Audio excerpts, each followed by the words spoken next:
Hello everybody, welcome back to Cars and Coffee at the M1 Concourse Raceway. They're doing this new theme thing. I've been telling you about it for the last few videos, but last time it was Ford, and now it is the European month. So all the Europeans, Germans, British, Italians, you name it, it was probably here. And we start off with the Japanese, because we're going to do the smaller segments first. They weren't very impressed. I mean, they were good cars, you know, don't get me wrong. I think there's a Crown from, Toyota Crown from the JDM, proper JDM market, with the right-hand drive and everything. But to be honest, they weren't really that unique. There were a few RX-7s, but I've seen all sorts of those. Yeah, I don't want to show repeat cars too much, but they just didn't interest me as much as other vehicles that I'll get to later on. They did have the Fast and Furious Maxima, which was weird, and the Fast and Furious Eclipse. And it's not going to be the last Fast and Furious cars. Very good replicas, by the way. Fantastic quality, I will say. Well done to the Maxima, and especially the Eclipse builders. They are fantastic. They still get beaten by the AutoZam, because when in doubt, going doors mid-engine K-car will always win, but that's not the point. No, I mean, the Japanese and the Americans didn't have the biggest variety, compared to what we'll see. There's great cars, but again, not really anything that special, in comparison to what we'll see. We got the Factory 5s and the Superforms Shelby Cobras, and the Mustangs, and the Challengers, and this, from 1923, it's 99 years old, and it still runs. I've seen it a few times, but I still love the side-mounted seats for all your awful children. So if they misbehave, you put them on the side of the vehicle. And yeah, the cars are nice, you know. If you see them on the road, they're fantastic. This is very rare. They made 1,000 of these. The Corvette C8R IMSA GTLM Championship Edition, which is a mouthful and a half. Yeah, that's another thing. There's quite a few special editions coming up in this, and it sort of turns down the specialness of it if there's 1,000 different special editions of 1,000 different vehicles.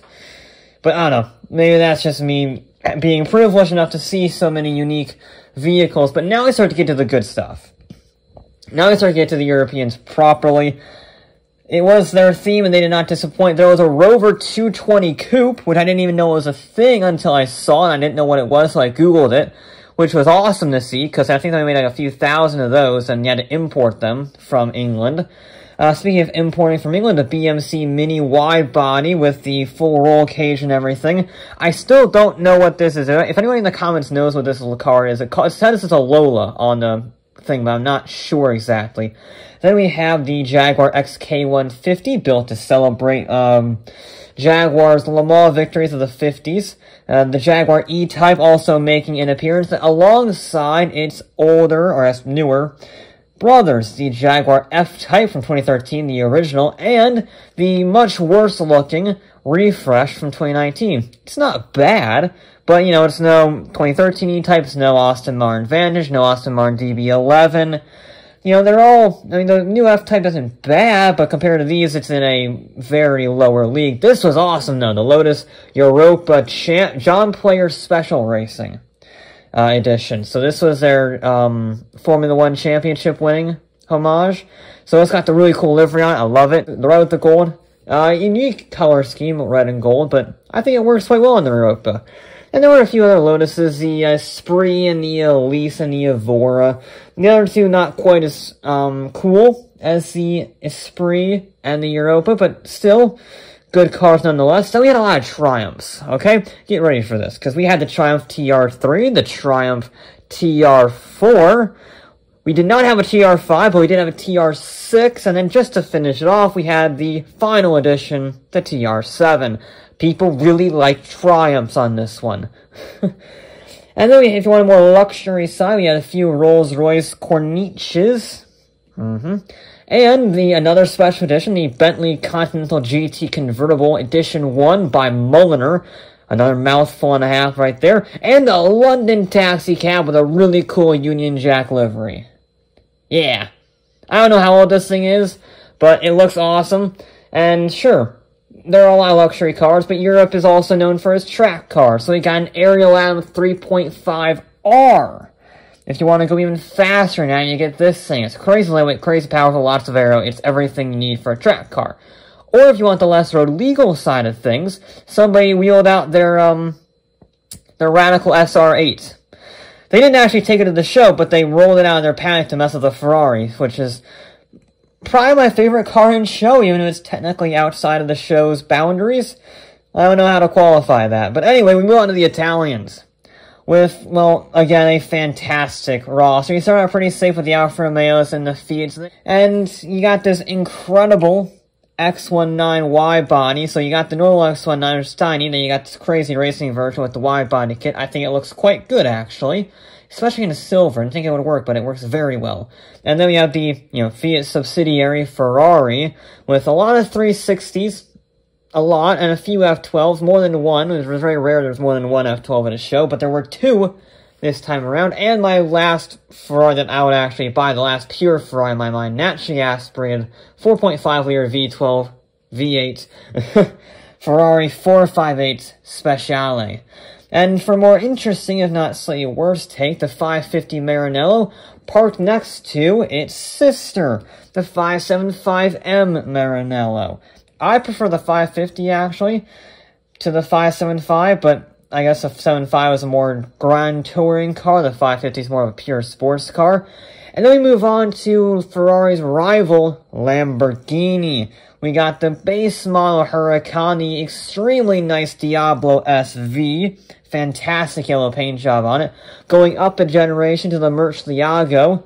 Still using the same V12, by the way, from 1967 that was in the Diablo. Moving on another generation, we got the Aventador convertible. There were a few Aventadors, including the SV, and the much better SVJ. You actually see the SV a little bit to the right, but the SVJ is a significantly better car, and you're going to take a picture of an Aventador, it might as well be bright purple with crazy aerodynamics.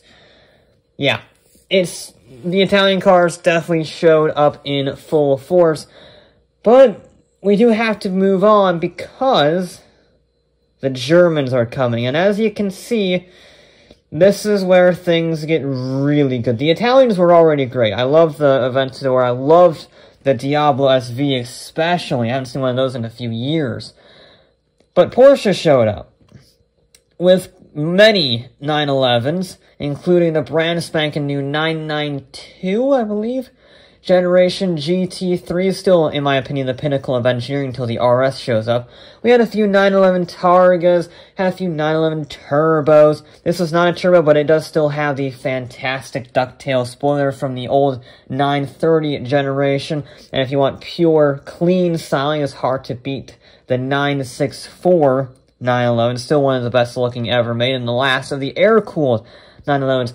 Keeping with the Volkswagen theme, we got a modified Rabbit pickup truck and a Phaeton W12. I actually sat behind this in traffic. It's not a bad car, actually, to listen to. It's very subtle, very luxurious.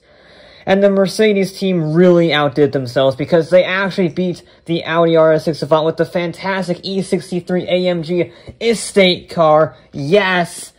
That is awesome. I love seeing estate cars, and the E63 is one of my favorites. Naturally aspirated, V8, rear-wheel drive estate cars are always a win.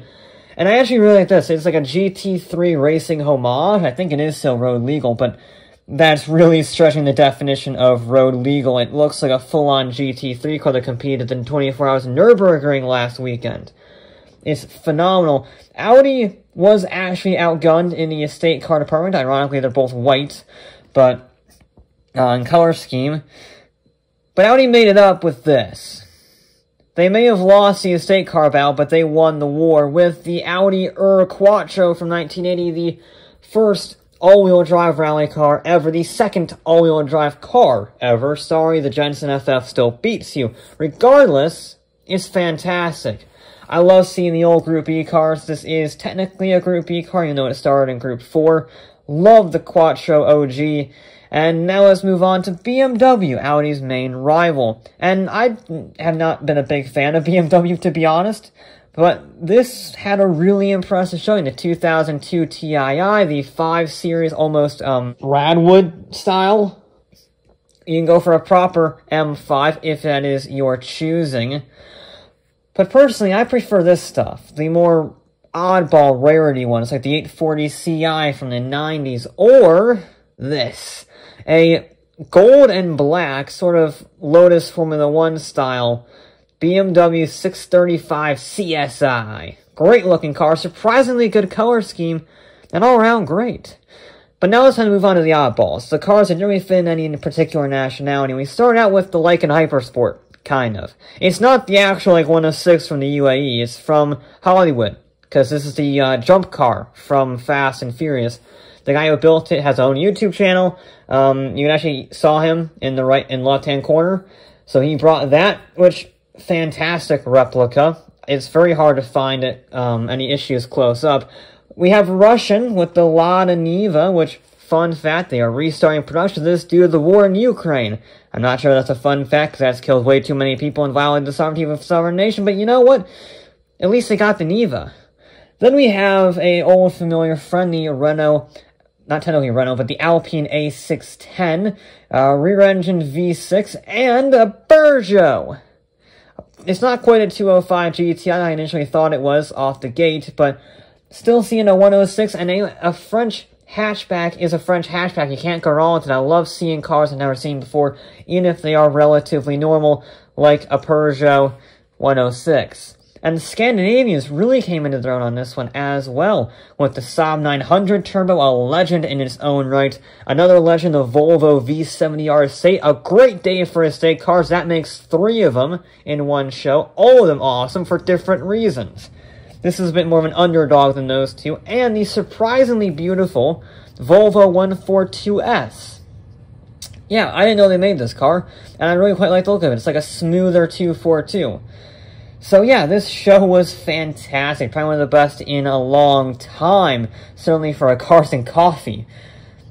Yeah. The amount of cars they had was truly phenomenal, and if this is June, with admittedly perfect weather, I'm hoping the more summer months, as you get closer to the more prestigious car shows, the quality of the cars will go from purely fantastic to stratospheric. But anyway, that'll be it for this episode, and I'll be back with more.